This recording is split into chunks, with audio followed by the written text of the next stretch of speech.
Welcome to Make Your Statement, the podcast where we meet with bold business leaders, disruptors and innovators who are shaping their industries in their own unique ways.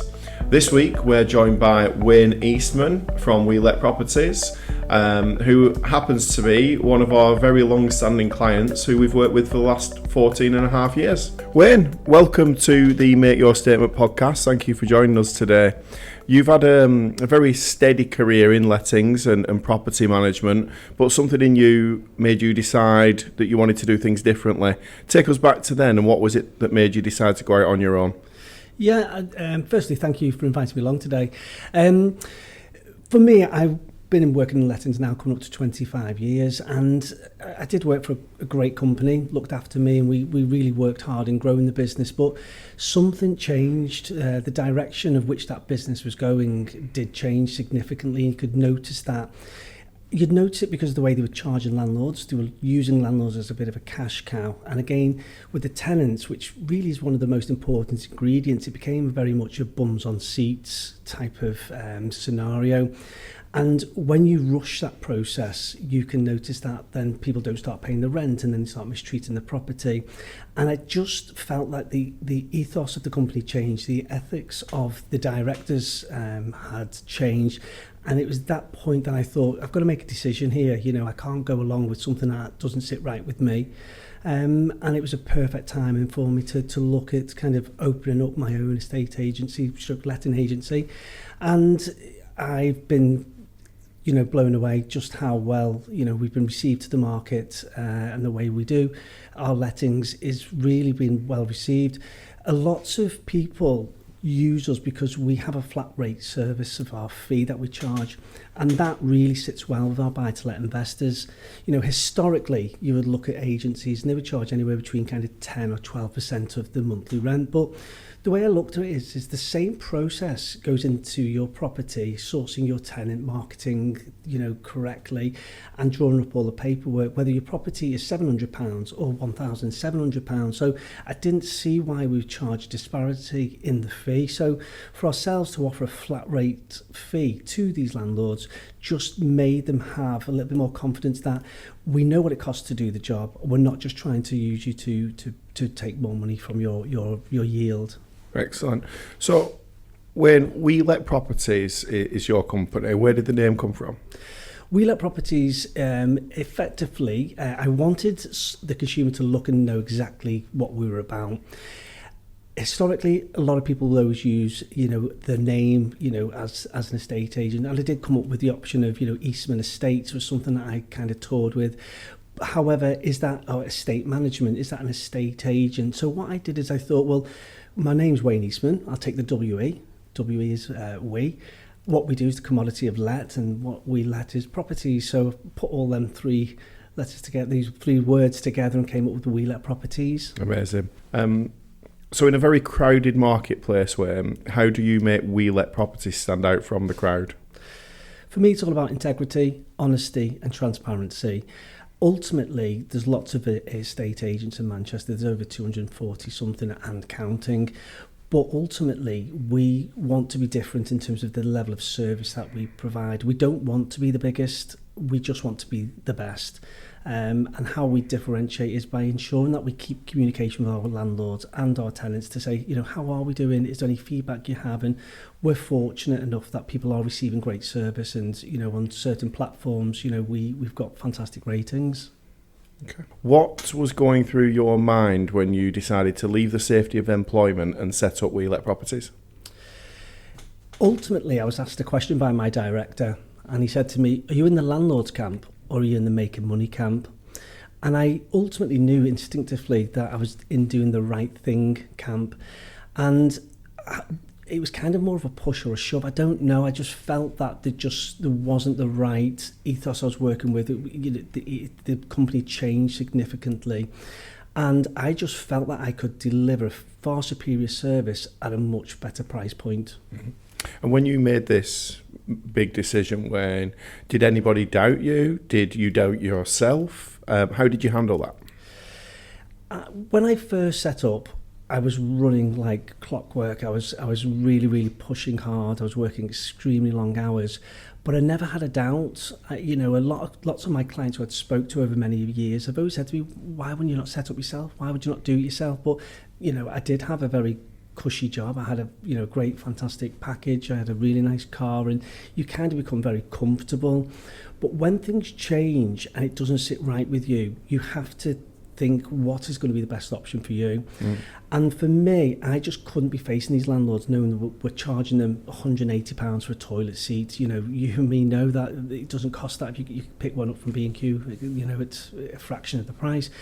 For me, I want to ensure that my integrity is intact, and ultimately I just rested with that, that comfort of knowing that I was doing the right thing. I was working hard for these people, and we were getting them some fantastic returns. So once the ball started rolling, the comfort came from my very first landlord, who gave me my very first property, which was then my very first online, onto the portals. Then gave me my first viewing inquiry, which then led to my first viewing. That then they took the property, and that was then my first inventory, my first tenancy agreement, my first deposit registration. I just thought all these firsts can't be luck. I just felt like there was something instinctively right about making this decision, and I just clipped my ears back and ran like a good one. That's amazing. And what were the early days like, Wayne, starting out on your own? The early days were extremely difficult. I'd left a very good job in terms of packages that I had. And it was just very, very different to be on my own, working away. And it was extremely difficult because I had to try and find an office space quickly. I had to try and find the right landlords to work with. And it was just in the early dawn of Facebook coming into its fruition. So lots of people were contacting me via Facebook, hi Wayne, I believe you've left the company, etc. So people were reaching out to me, but it was extremely difficult because you are working from 7 in the morning till 9 o'clock at night. You're doing absolutely everything from meeting the landlords to listing properties to conducting viewings. And I remember probably around about month 5, month 6, a contractor was coming in to collect keys to carry out a repair. And I was still doing everything on my own. And he looked at me and said, "Are you okay?" And I said, "Why?" He said, "You look absolutely shattered." I said, "I am." I said, "I've got this happening, that happening." There was just so many kind of balls I was juggling in at once. And he said, "Do you know anybody who you could work with?" He said, "Because you need to get somebody. It looks like it's going well." And these small conversations were really important in the early days, but it was extremely difficult. And was there ever a moment when you thought, you know what, this might not work? No, I never thought that it would not work. I know what landlords want, and I know the level of service that I want to provide. And ultimately, I've always run with the ethos if you chase the pound, it's never going to happen. For me, I'm taking the long-term view. I want to be working within We Let Properties for many, many years, probably decades to come. And I think that kind of, you kind of rush after the pound, it's not going to happen. You've got to look for longevity. And ultimately, if you put service at the front of everything that you do, the byproduct of that is that you will become successful. It wasn't just for me to be successful, but it's also the landlords that I work with. I want them to achieve the best yields and the best rents. So you've got to have perception of what you're trying to do. And for me, it wasn't a short, quick, let's get rich quick scheme. It was never anything like that. It was about doing the right thing. And I want to, in time to come, I want to look at this as a legacy that I've left behind, that we did something different and we genuinely care. Yeah, excellent. Good way. What kept you going in the early days when you might have felt that the odds were stacked against you? I'm exceptionally tenacious. Is something that I don't want to give up on anything. And for me, I like long-term relationships. I like friendships that last a long period of time. I like working relationships. And I never felt at any time would I ever throw the towel in. And I've got to say, sometimes were extremely difficult. And I remember going home one day and just thinking, is this going to work? And I questioned it and had this physical reaction in some way that it answered my own question. And at that point, I never looked back. I could actually pinpoint the exact moment it happened to me because it's something that stayed with me many, many years later. Very good. And you've just commented there on, wanting to build those long-term relationships with your customers. But as one of our customers, we've had a very long-term relationship with you as well, Wayne. We've been trading 15 years, and for 14 and a half of those years, we have worked on your behalf. And what's that been like? What's your experience of working with FASTSIGNS? Ultimately, I do believe people buy people. And when I first met Richard, I walked into his office to get a car de-wrapped effectively. And I walked in and it was just, we can do this for you. What are you doing about your next car? Do you need another car signing? And we just had a synergy. I couldn't kind of put my finger on it, but he understood what we wanted and seen opportunities to offer extra service, which then again, it just took that extra pressure off me thinking, well, actually, I don't have to think about that. And again, the livery that we had put on to the next car, well, we can do the design for you. So then I think they did the unwrapped a vehicle, wrapped one, and then we were looking at kind of ensuring we got quality headed paper. Then we wanted compliment slips, and then we wanted pens, mugs, signage. So all them things came naturally in a working relationship. And again, I think from our point of view, we bought into what FASTSIGNS were doing in terms of how they delivered the work, the quality of the work, and again, just being responsive. I think that's probably one thing that I'd always say to anybody in any form of business. If you haven't even got an answer for somebody, just say, I don't have the answer right now, but I'm going to come back to you. Just keep them updated and informed. I think when you're buying into personal people, there's got to be a level of professionalism, and that's one thing that stood out. I think FASTSIGNS is a great company, but again, I think it's the people who work in it that kind of add that personal touch. So you've got the professionalism with personality, and as our journey's gone on and we've moved office, and we took a large space after I think 6 years. We then needed all new signage at the front. We needed window cards making. We needed, signing with inside, and all them things. I just told the guys exactly what brief we needed, and they came back with absolutely everything. And the install day was so good because we were so excited about what was happening. But the excitement we felt from Richard and the guys who were on site installing everything, it felt like they were part of our journey as well. And that's where it kind of comes, backwards and forwards. And it was a fantastic day, and we genuinely enjoy working with everybody here. Brilliant. Okay, Wayne, so back to WeLet now then. So why is it important for you to remain independent in your marketplace, which is very much dominated by big corporates? I think independence gives you a true control over your business. At the moment, we are probably being approached probably twice a week at the moment from major organisations wanting to purchase WeLet properties. However, that's not our journey, that's not our path. I've built this business and I want to retain every part of it because ultimately the control is of utmost importance. We want to deliver a level of service and ultimately just add a little bit of common sense. And I feel these bigger organisations who have a board of directors and certain departments to appease, whether it be the financial control department or whether it be the CEO needs a certain decision. Because I'm in my business daily, I can make decisions with a little bit of common sense. And ultimately, again, that gives us control. It gives us an understanding of the business, but ultimately confidence for the landlord, because they need to know that they're in safe hands.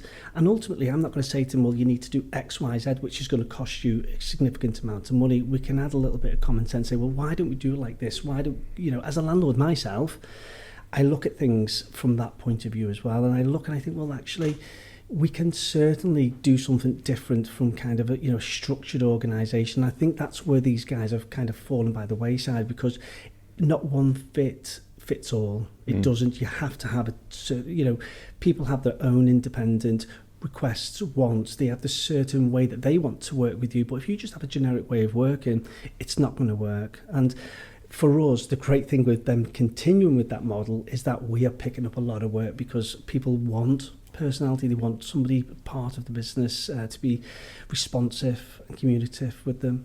Good. What lessons has resilience taught you, both in work and in general life? I think ultimately resilience is something that has to come really deep within, and it's kind of ultimately understanding what you started for in the first place, whether it is starting a health kick at a gymnasium, a friendship that you may start, or a business that you may start. You have to find something deep down inside to say, why are you doing it? And I always say to myself, if you ask yourself the question is why, you will always kind of be able to answer it. And if you don't have that answer, you will kind of go off rail. And I think for me is that we never set this up as a short-term fix. This is a long-term journey that we're going on. And I constantly ask myself, why are we doing it like that? Why would it happen this way?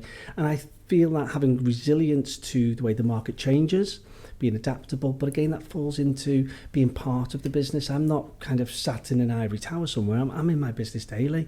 So I can make them decisions, we can make them changes quickly, and we can adapt as the market adapts. And I think resilience comes with change. You've got to be able to change, because if you just think, no, this is the way it's going to be, the resilience has got to be kind of understood is what that resilience is. And I think resilience is exceptionally important to understanding why you're doing it. And how have any setbacks that you've experienced in your time shaped your leadership style, Wayne?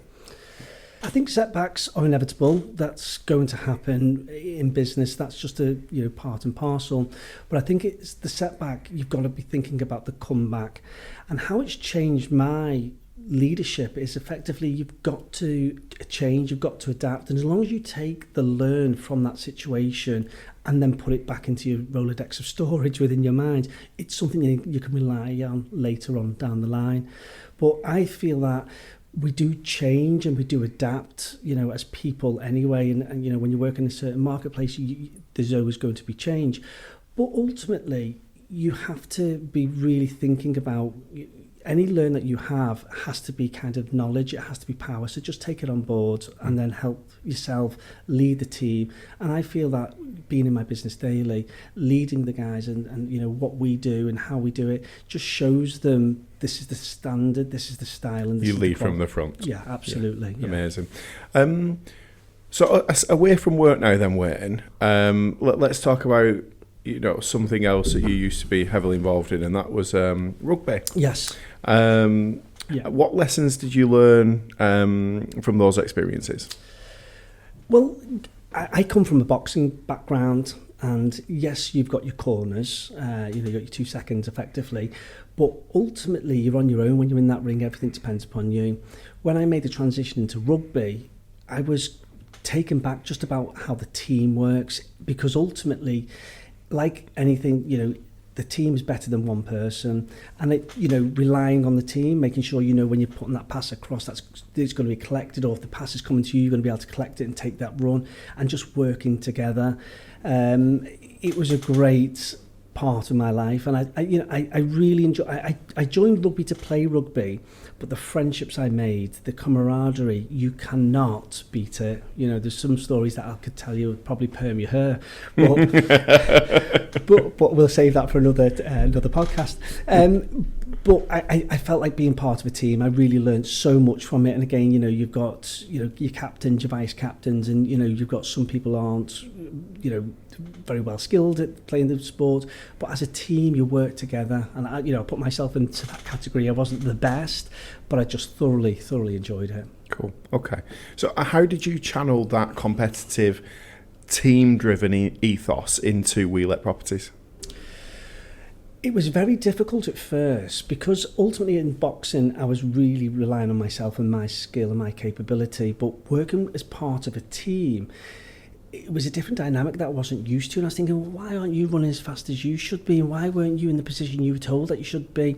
It's the same thing that applies to work. Ultimately, I look at our team that we work with, which is fantastic, and I say to the people that I work with, yes, my name might be above the door per se. However, as a team, we collectively do this, to ensure the great quality of service.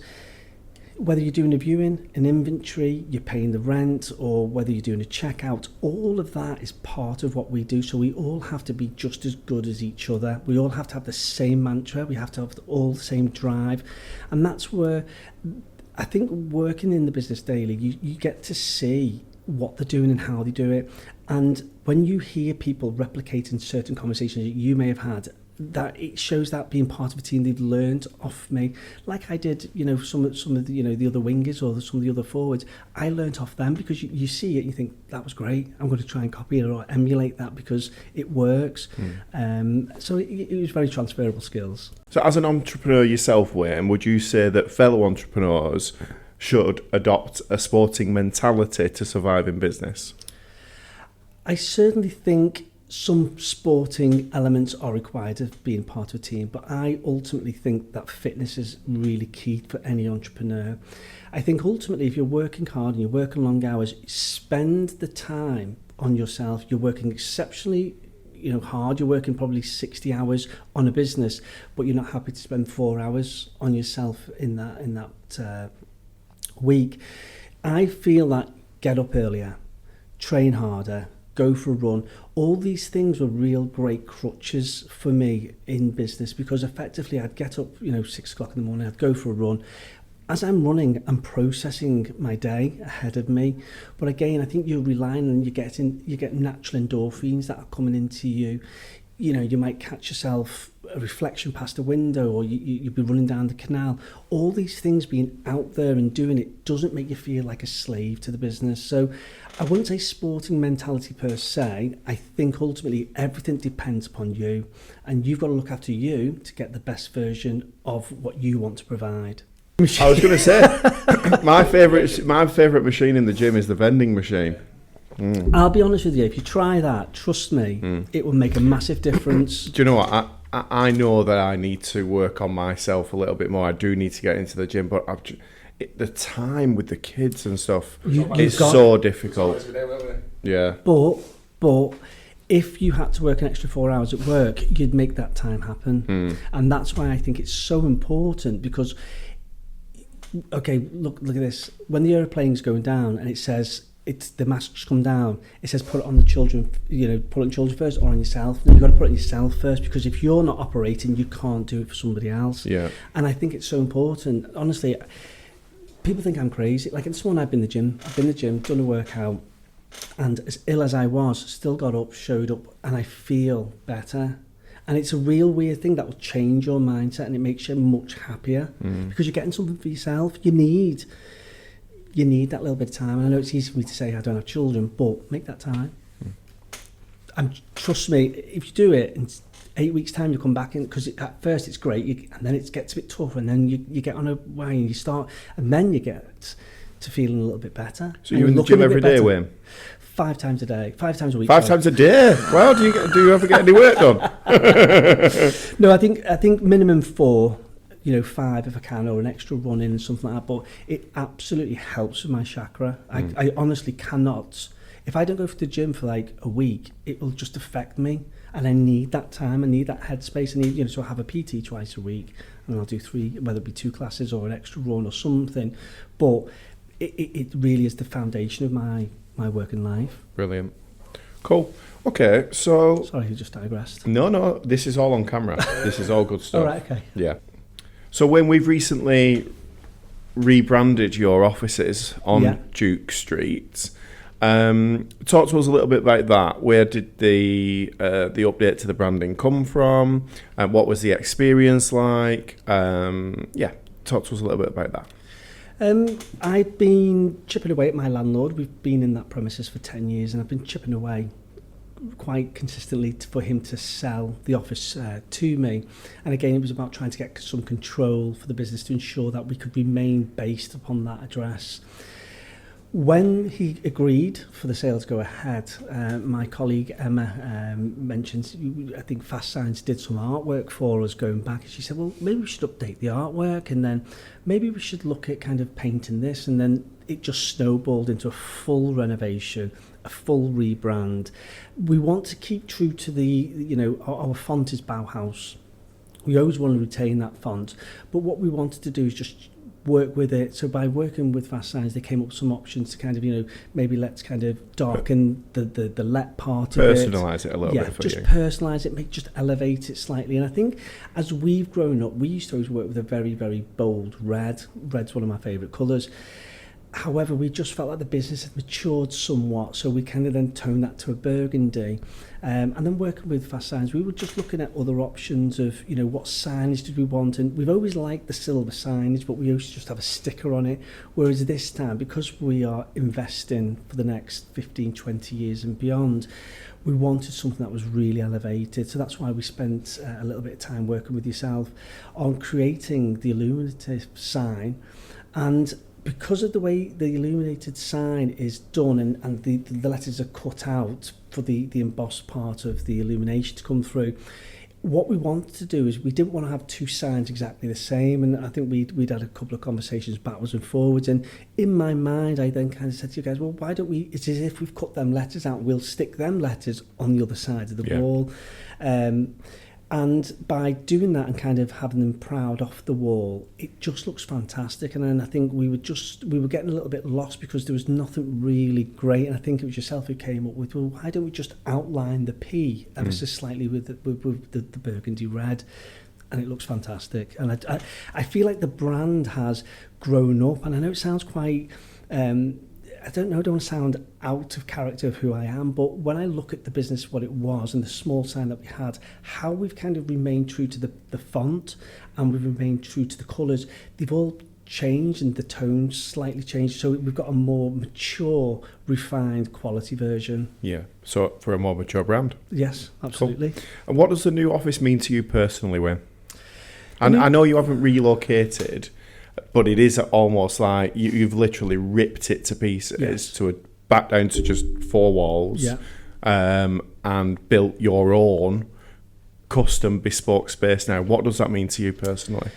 Ultimately, I want the team that I work with to know that they've got confidence in that their employment's safe. Our journey is really going at a very good pace at the moment. I wanted to, the world's changed and lots of people do want to work from home. So I wanted to create a space that was not only elevated for our clients, but, we're going to be working in this business 40 hours a week. We need to ensure that it's warm, it's comfortable, the layout works well and for the way in which we operate.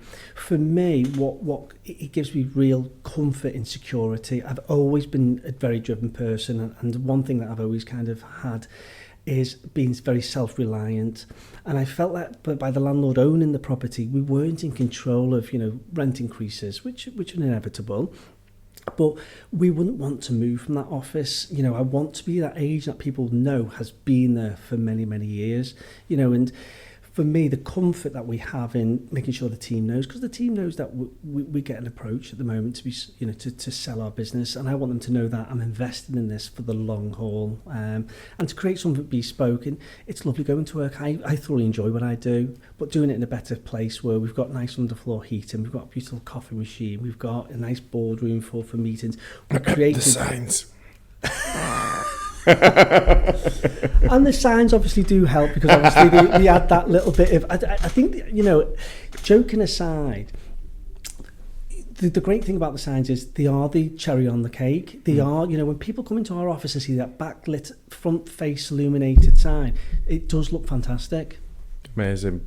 So looking back from where you started to where you are now, Wayne, you must be very proud of what you've done and what you've achieved. How does it make you feel?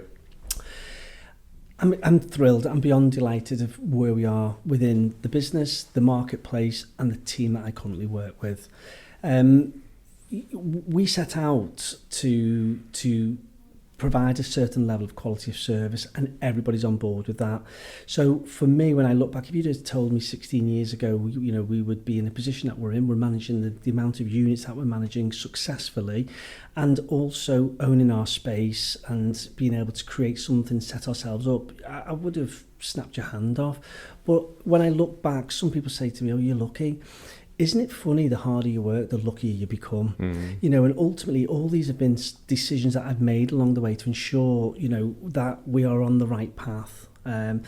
I'm thoroughly thrilled. The team I work with, I'm exceptionally proud of. I genuinely enjoy working with each and every one of them and their commitment to what our mission is. What message do you hope that this sends to your team, your clients, and anybody else who's following your journey? I want them to understand that we are here for the long haul. You know, we aren't looking to, you know, you build these relationships not only with clients, with tenants, with suppliers like yourself, but your team is just as important as you. You know, no one is good as, you know, I'm not the sole, you know, decision maker. There's lots of people who bring something to this. So for me, I want them to know that I appreciate them. I thoroughly enjoy working with them. And I am genuinely excited for the next chapter of that We Let Properties goes on. Amazing. Brilliant. What advice would you give to somebody who is thinking about starting out in business, whether that be in property or in another sector? What would be your sort of key takeaways for anybody looking to take the plunge, if you will? Lots of people ask me this question, and I ultimately find that everybody who asks me this question says, I just need to get a little bit more money behind me. I just need to know and understand this part of the business. I need to do some more research on a certain part. I'll be honest with you, you're not going to have all the answers. And if you keep delaying and procrastinating over time, it's going to run away from you. And ultimately, as people, we inherently do what we know best in terms of comfort. When we're not well, we have a certain thing that we do, you know, jumping on the sofa with a quilt or whatever it may be, we go to comfort. And I think sometimes when you start getting challenging questions, when you're thinking about doing something, the unknown is what stops you, what prevents you. And you're not going to know all the answers. I'll be very honest and frank with you now. When I set up We Let Properties, I knew how to onboard a landlord. I knew how to conduct a valuation. I knew how to find the right tenant for a property. I didn't know even how to set up a tenancy agreement. I didn't know how to lodge a tenant's deposit. But I was going to find out. But I was going to find out at the point that I needed to know. So sometimes you've just got to make the jump. You've got to, because ultimately, if it doesn't work for whatever reason, you know you've given 110% to it and it doesn't work out, you can just go back into employment and work for somebody else.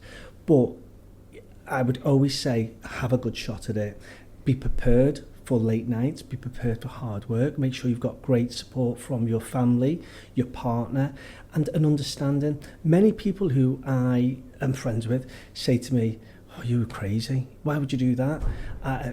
Some of the decisions I've made with other businesses that I've had, they think I'm wild, but they've always come to fruition because I have a very positive outlook. And I think ultimately, if you're going to do it, have a positive outlook, get a great support mechanism behind you. You're not going to know all the answers, but you will find out on the way.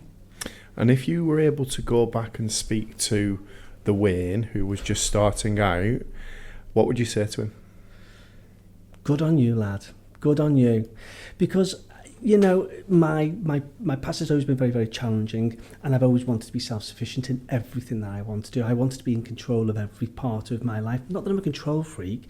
I just want to ensure that, you know, I worked in a business for many years, and I was very, very close to the directors. You know, I'd go to theirs before Christmas to drop off presents for their kids. We had a very good relationship.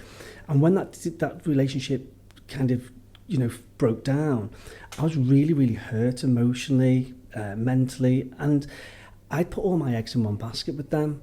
Whereas effectively now, by having control of who I work with, you know, who we employ, if they understand our ethos, it just gives you great control. And I think for me, I would just say good on you, lad, for having a good shot at it and working your backside off. I think you'd be able to give him a pat on the back as well. I certainly would, Yeah. What do you hope your legacy will be with We Let Properties? We have a saying in back office, as a strapline, is that we genuinely give a shit. And that's something that we say in our office. We genuinely care. I want landlords, whenever they're offloading or moving on to the next chapter of their life or whatever they wanted to do, is that they knew we genuinely cared. We had their interests at the forefront of our minds at all times. I think your reputation is something that you can't buy. You can't buy integrity, honesty, and transparency. And I think there's a lot of people who don't have that. And I just want people to know that, you know, ultimately my legacy would be he did the right thing by us. And that's that's the only thing I can ever say. So when we've had a good chat about your journey and, you know, where you started, where you are now, but what's next? What's next for We Let Properties? So we've just transitioned with two new managers on board, working alongside myself and Emma, and they're going to kind of take the business forward with us in terms of growing it at the right level. We have got something that is a bit of a kind of an oddball, really. Since our refurbishment, a location scout came to our office and really was impressed by, you know, the way it's designed, the signage, the way it's open planned, and they're filming a new comedy series for the BBC. So we had a brief conversation, and then the next day 8 people turned up to have a look, and that was kind of like technical crew and etc. to see if it's going to work. They really liked the space. So then they came back on the following Monday and said, is there any chance we could actually film the series here? And we were like, well, yeah, but we said, the one thing you can't do is touch the signs or take them off. And they're like, right, okay, no problem. 2 days later, they said, is there a chance that we could actually use the signage and your name in the comedy series? So Emma, being Emma, requested the script to ensure that obviously we weren't going to be put into a different light than what we provide, and it looks fantastic. And for us, what was most how can I put it, pleasing was that somebody had found us online and seen what we'd created and thought, so I don't know, we're a new location for a new BBC drama that's coming out. I think it's not comedy drama, for a 6-part series. So they're going to be doing that, and we're going to be working away in you know, building our business in terms of getting more landlords on board. Wayne, thank you so much for joining us today. It's been really insightful. We really value your input. Some fantastic answers to my questions, and it's really exciting to hear about, you know, what you've done, where you've been, where you are now, and what's to come. If anybody is looking for a new agent to help them with their own portfolio, where can people find you and get in contact with you? They can contact us at our office. To give the number? If you want. Yeah.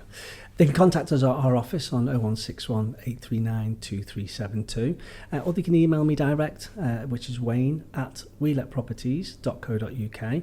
We'd be more than happy to have a conversation, whether you're a landlord with one property or a portfolio of 101 properties. We've got a business model that would help you achieve the best return on your investment. Perfect. We're done? Done? Yeah. Great. Wayne, you're a ledge. Yeah. So if you've enjoyed today's episode, make sure you like, follow and subscribe on all the usual channels, and stay tuned for the next episode of Make Your Statement.